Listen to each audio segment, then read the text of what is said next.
The West Virginia Mountaineers are trying to come back after an 0-1 start against the Penn State Nittany Lions.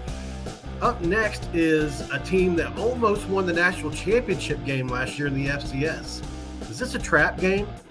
I've brought somebody on that knows all about the Albany team to tell me exactly what we're in for. Stay tuned, guys. This is Locked On West Virginia.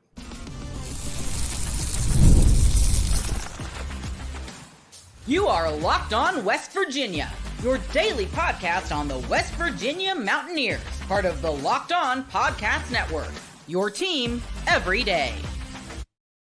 Thanks for making Locked On West Virginia your listen today. Every day we are free and available wherever you get your podcasts and on YouTube, part of the Locked On Podcast Network. And you know it, we're your team every day. What is up? Welcome in, guys. My name is Mountaineer Paul. This is another edition of Locked On West Virginia. The Mountaineers, ouchie, not a good week last week. Obviously, we are desperate to move on. We have somebody to come on that knows a lot about the opponent that's coming up, and hopefully we're going to find out a lot. We're talking about Adam Shinder of the Daily Gazette. Thank you so much, Adam. We need to know about Albany. Oh, no, thank you for having me. Glad to be along for the ride. So, don't know if you got to check the lead up or anything to do with West Virginia last week, but this is a West Virginia team that is a 9-4 team last year. Obviously, expectations were through the roof. Big 12 championship expectations. In came a Penn State team that might have national championship expectations, and then a team that's really, really good. Obviously, I think the lights were a little bit too bright for the Mountaineers. We played bad, and they played really good. Bad combination. I don't think we're as bad as we looked, and I think they're as good as they looked. So, did you have a chance to check that game out or see any highlights from it? I had some of the first half on a quad box here at the office with some of the other early games on Saturday, and then kind of lost track as the weather delay ended up knocking a few things out. So I was keeping track of the score, obviously for interest of what we be seeing down here in the Albany way next week, but right. this coming week. But yeah, I was able to see a little of it, and obviously not the result West Virginia would have wanted for a week one. So in comes an Albany team that is used to winning. They won 11 games last year. This is a team that was in the semifinals of the FCS, and they're physical up front. They've got three guys that could probably play in the Big 12 on the offensive line. They've got a quarterback that was a four-star recruit coming out of high school in Burkett. They've got a wide receiver that played at Oregon that's transferred in. Sounds like there's Power 5 talent all over the field. Do you buy that this is a trap game for the West Virginia Mountaineers? I really don't know, because this Albany team, as much as they have talent, is still very much a mystery. This is a team that, yes, they went 11-4 last year, but outside of the offensive line, which is all back, and their running back, Griffin Waddell, who was the CAA offensive rookie of the year last year. He's good. Yeah, pretty much this whole team is new. New quarterback, 11 new starters on defense. Most of the wide receivers either were backups or transfers from last year. So it's a team that's still very much finding its identity. But they are a team that has given some FBS teams some trouble. They were in games last year at Marshall and at Hawaii in back-to-back weeks. It's interesting to say they're a team that Greg Gattuso, the UAlbany head coach, has always said, get us to the second half in a game. And then we'll see where the chips fall. So the first half's going to determine a lot. And I would expect West Virginia to be a team that would come out after last week really wanted to prove something. So it could be dangerous for UAlbany if they fall behind early. That's the feeling we get. West Virginia has never lost to an FCS school. I want to say 70-something to 0. I seen it earlier. It's either 70-something to 0 or 90-something to 0 all time. FCS teams just hasn't beat West Virginia, and especially at West Virginia, which is one of the toughest venues in America. It'll be the first night game of the year, and they're unveiling new lights. Don't know if you've ever seen how Oklahoma does their lights, how they flash on and off. Oh, wow. They've got that going for us now, and they're gold. So It's like the lighting is gold.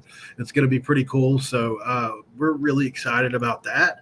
It's obviously because the traditionalists that are around the university haven't wanted to make certain changes over the years.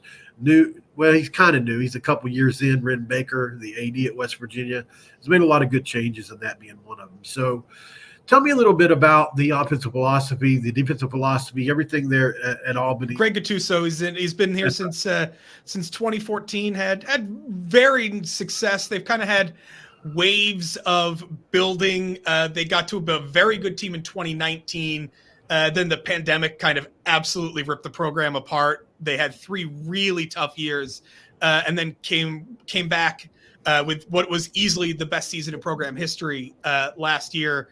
And a lot of that was fueled. So back in 2022, they made a change in offensive coordinator, brought in Jared Ambrose, who'd been at several other really powerful FCS schools. He'd been on part of a team that had gone to the national championship game at Towson with his brother as the head coach, and really, really started what had been a very much a run first kind of, and then very plodding, old school drop back quarterback offense. Got very dynamic starting in 2022, and then last year just big plays all over the field. They could be a bit boom or bust, but when they were a team last year that they had 2 excellent receivers in Julian Hicks and Brevin Easton, who were both in NFL camps this summer.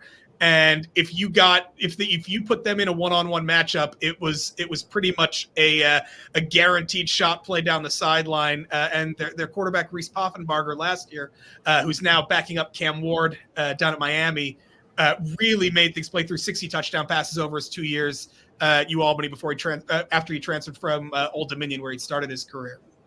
Wow, that's one of the better last names I've heard in a while. Poffenbarger is a good one. It reminds me a lot of a West Virginia great Kevin Pitts novel. Oh, well, as a early 2000s Syracuse student, I am very familiar with Kevin Pitts novel and some great old Big East games.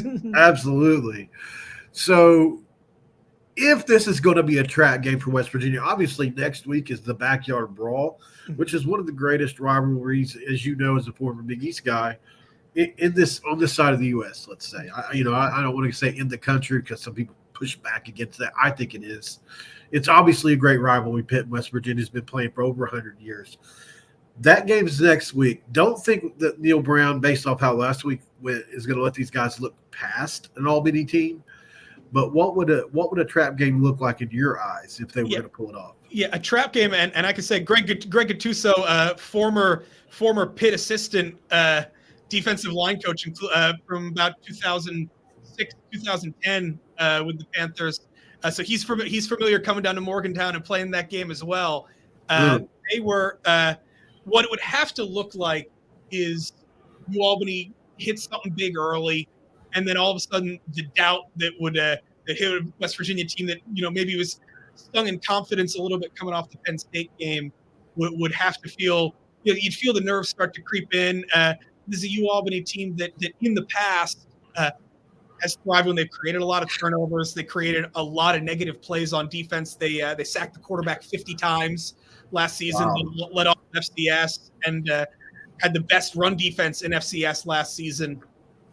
But if they're able to start creating negative plays early, then all of a sudden, that's what happens in any of these FBS versus FCS games.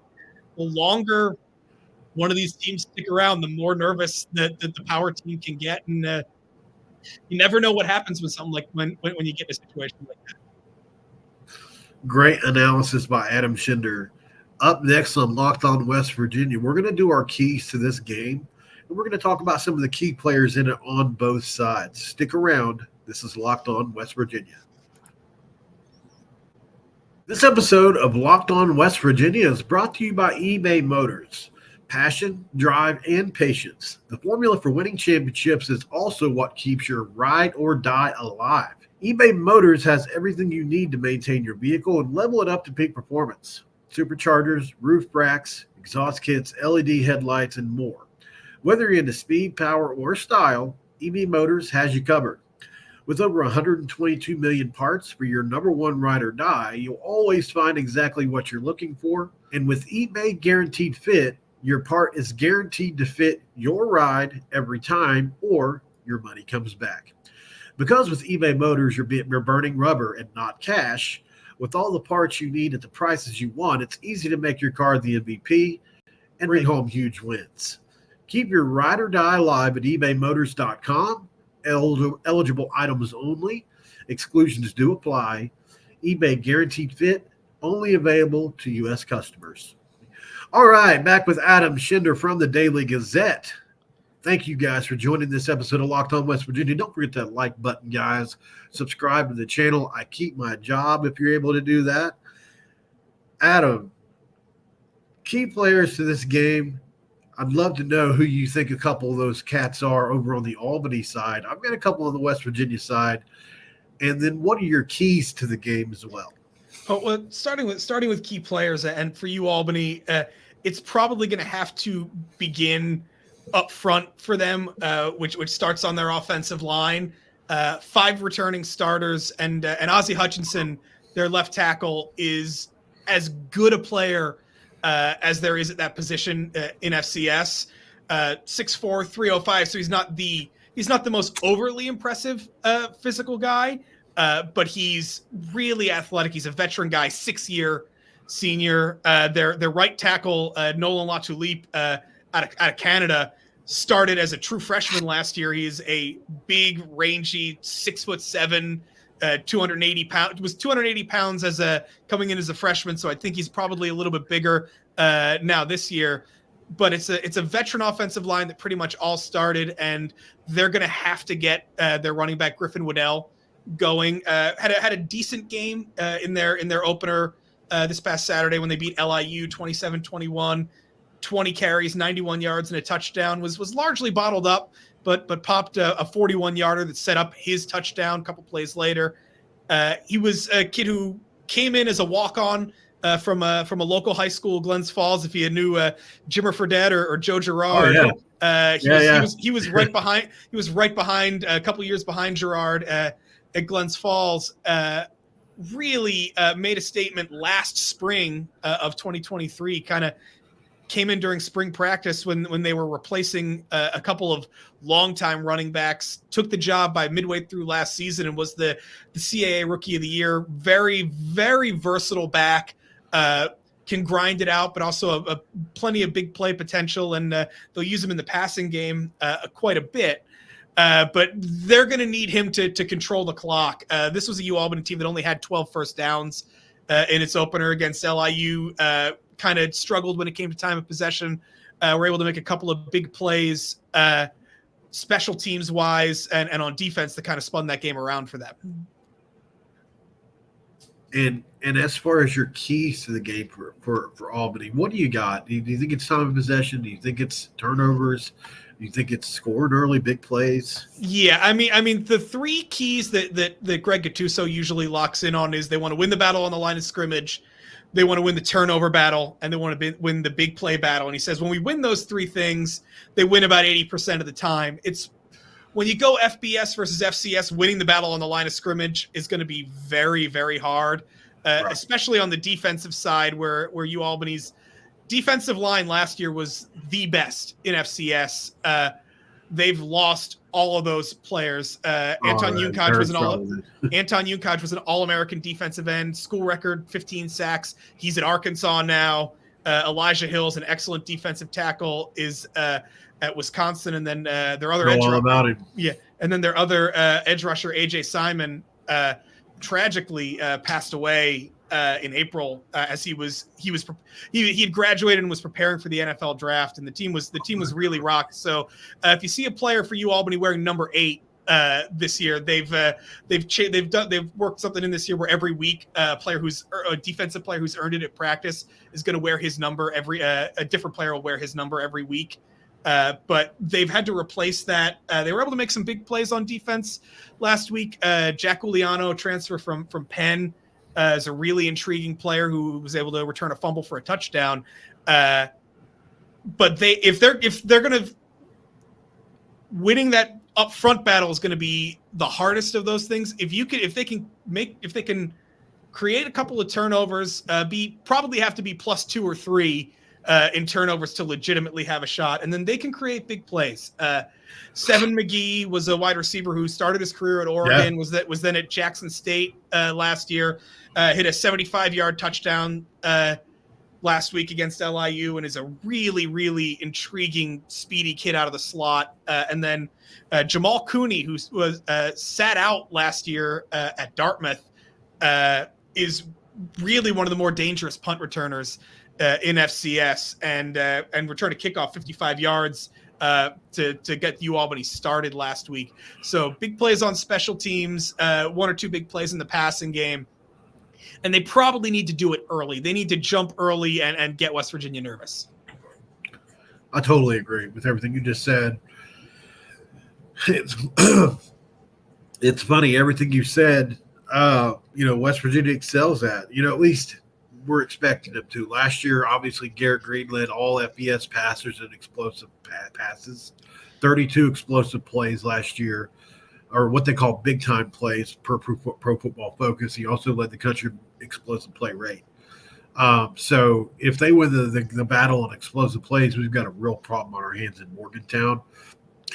Defensive line-wise, we were in for Elijah Hill till the very end. I talked to him. He's a great kid, by the way. Yeah. I talked to him right up until the day of his commitment, and it was Wisconsin, West Virginia. Those were his final two. And we wanted him badly. I loved him.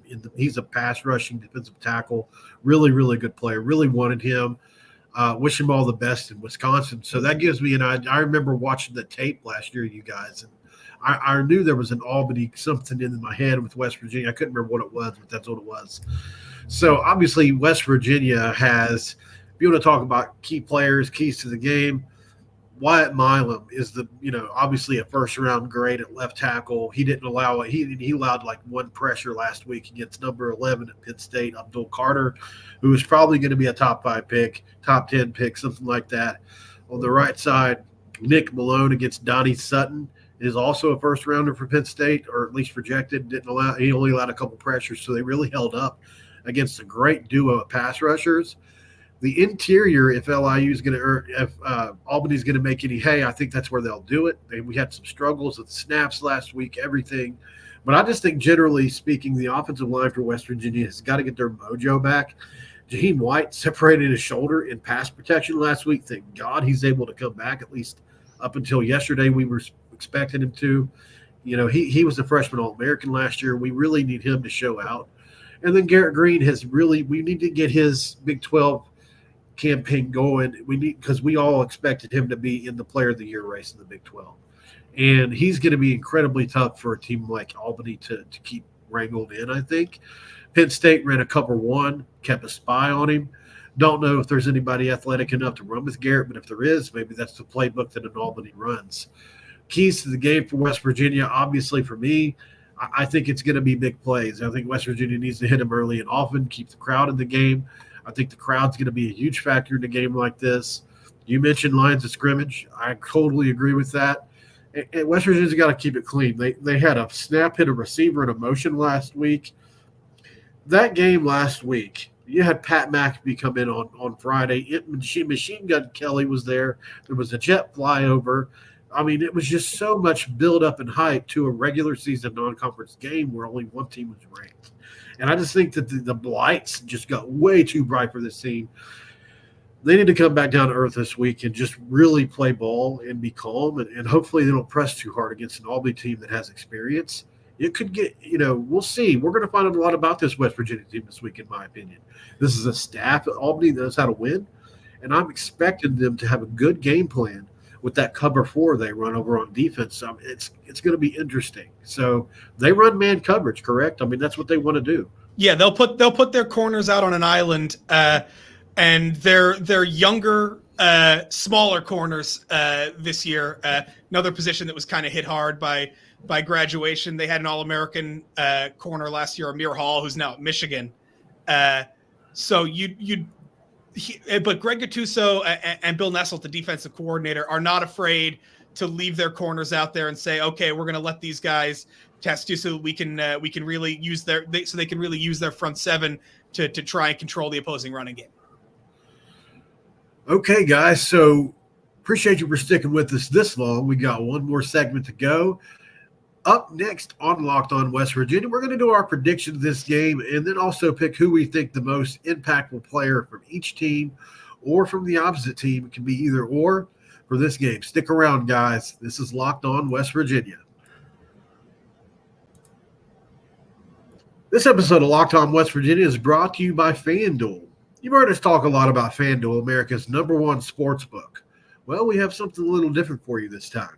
Now, through September 22nd, all FanDuel customers can bet $5 and get a 3-week free trial of NFL Sunday Ticket from YouTube and YouTube TV.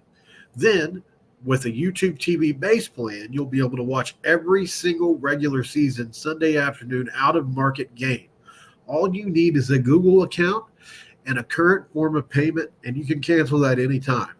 Just visit FanDuel.com and download America's #1 sportsbook. All right, back for the final segment of this episode of Locked On West Virginia with Adam Shinder of the Daily Gazette. Adam, before we proceed with this last segment here, can you tell everybody, all the fine folks out there in the internet world, where they can find you, what you're up to, whether that be where you work, any website you got, just throw it out there. All right, so you can find me, my work at dailygazette.com. We're actually a conglomerate of 5 newspapers in New York's capital region. Also, I actually also run our arts and entertainment site, nippertown.com. Just got off the phone a couple of days ago with the guys from the band Goose who are going to be in Saratoga Springs this weekend. And then I'm online at Adam_Shinder on Twitter /X/ whatever its name's going to be moving forward. Yeah, as long as, well, let's stay away from that topic. So, because there was some controversy about that today as well. Yeah. But, and that's right underneath the name Adam Shinder right here. If you can see it, that's Adam_Shinder. So check him out, guys, if you want to follow anything in that area that he was talking about. All right, so we're down to the nitty-gritty, Adam. Obviously, we've got 2 teams heading in opposite directions, seemingly, but can West Virginia get back to where they were? Predictions, players of the game. You can go. I'll leave it completely open to you on this. If Albany wins, who is the player of the game going to be, do you think? Or if you think West Virginia is going to win, you can pick a player of the game on that side. Just leave it completely up to you. Yeah, if Albany wins, I think it's Griffin Waddell, and I think it's a running game that would be a big day for UAlbany. But everything I see adds up to a West Virginia win. I've got it at 41-20, and I wouldn't be totally surprised if a really motivated West Virginia makes that more. This is a UAlbany team that gave up 179 yards through the air, 179 on the ground, and kind of struggled to contain some running, a couple of different LIU running quarterbacks. So I would think it's a West Virginia win, and the guy who makes it happen is Garrett Green. I'm in complete agreement with you, although I think the Seven McGee kid is also something to look at. Looking at his tape, he's extremely talented. He'll be at a Power 5 school probably before it's over with. Back at a Power 5 school if he's got any eligibility left. For me, I'm gonna say Jaheim White's the player of this game. He only got 6 or 7 touches last week, and I predicted him to be the player of the year in the Big 12. I think he's got that much talent. It all depends on if he stays healthy and if that offensive line. Obviously, losing Zach Frazier to the Pittsburgh Steelers is almost irreplaceable. And Doug Nestor to the Minnesota Vikings is almost irreplaceable. But the other linemen are all back, and we have 5 guys that have started a lot of games. This is still a top 10 offensive line in the country, in my opinion. They just have to clean some stuff up. So my prediction for this game is West Virginia. I'm going to say 41-13. I think they win this game going away as well. Although there are some things out there. I mean, you never know what can happen. Turnovers, this and that. It can definitely – Albany can be in this thing to a half. They've got a great coaching staff over there. They know how to win. They have Power 5 players on the roster. But being that this is Burkett's – is that how you say his last name? Burkett? Burkett. Burkett. This is his second to ever start. To go to a place like Morgantown is – it doesn't get much harder than that. And – hopefully the fan base shows up for this one. Hopefully they're not out on this team after one game because we've still got everything ahead of them. I still think they're going to be in the Big 12 race, but time will tell. I'm going to go Garrett Green, Jaheim White, West Virginia wins. So that's what I'm going to say, sticking to it. I really hope it happens, obviously, for West Virginia and Neil Brown's sake. If they lose this game, I don't even know if he makes it through the year. And this would be outside of beating Idaho in the FCS quarterfinals last year, and they go back to Idaho next week. Actually, a win Saturday would be by far the signature win in UAlbany's program history. Oh yeah, for sure. For sure. It's just something that doesn't have. It's like, you still hear about the Michigan loss, for instance, with App State and all that. And it propelled them all the way up into Division I, So, not Division, what they used to be doing AA. So, very interesting stuff, Adam Shinder. Thank you so much for your time today, man. Really enjoyed talking with you, getting to know this Albany team.